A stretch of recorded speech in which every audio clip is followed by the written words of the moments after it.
साथियों, जैसा कि आप सभी लोगों को मालूम है, आज हमारे बीच में बाबू विनोद सिंह नहीं हैं। उनके बारे में दो शब्द आप सभी लोगों के मानस पटल पर मैं इंगित करा रहा हूँ, कृपया आत्मसात करिएगा।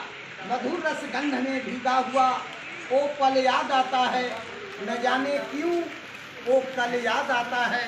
तभी छू कर मेरे सर को गुजर नहीं पाई कि विनोद भैया का वो प्यार मोहब्बत स्नेह याद आता है।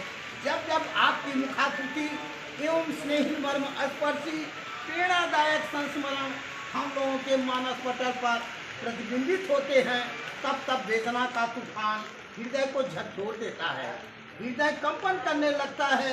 फलस्वरूप आपके विछोह की पीड़ा आंखों में तैरती हुई अविरल अश्रुधारा के रूप में दृष्टिगोचर होने लगती है।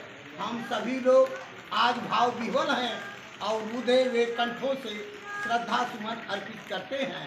साथ ही सभी लोगों के हृदय की तलहटी से पूरे परिवार, रिश्तेदार, गांव, पूर्व क्षेत्र जो भी लोग आए हैं, माताएं बहनें, सभी लोगों के हृदय की तलहटी से दूसरे शब्दों में मैं संवेदना प्रकट कर रहा हूं और श्रद्धांजलि दे रहा हूं। कृपया इसको भी आप लोग चिंतन करिएगा। सखेद सूच्य है इस क्षण भंगुर संसार के, जैसा कि आप सभी लोगों को मालूम है, यह क्षण भंगुर संसार है। आना जाना लगा है। जीवन के संगम पर आशा और निराशा है।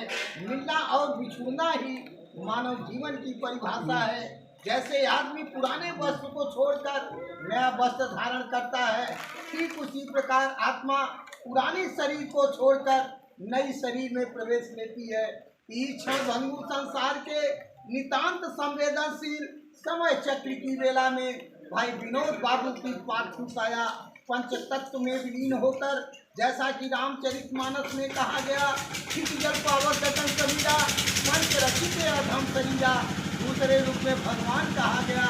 ध से भूमि, ध से गगन, व से वायु, अ से अग्नि, न से नीर, पंच तत्व में विलीन होकर ब्रह्मांड नायक के सत्ता सागर और गंगा के अविरल धारा में आज से 13 दिन पहले ही मणिकंका घाट वाराणसी मोक्ष धाम में तिरोहित हो गई, या रामचवंका घाट जोहरगंज सैदपुर गाजीपुर मोक्ष धाम में तिरोहित हो गई।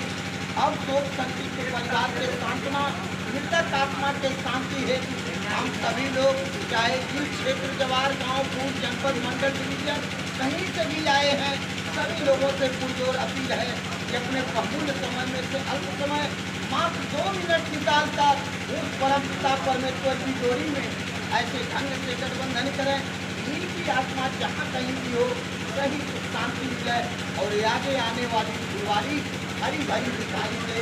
इन्हीं चंद शब्दों के साथ बाबू एक चीज मान लेना, पिता रोटी है, कपड़ा है, मकान है, पिता छोटे से परिंदे का बड़ा आसमान है। पिता है तो घर में प्रतिपल राग है, पिता से माँ की चूड़ी है, बिजली है, सुहाग है, सिंदूर है। पिता है तो संसार के सारे सपने अपने हैं, पिता है तो बाजार के सारे खिलौने अपने हैं।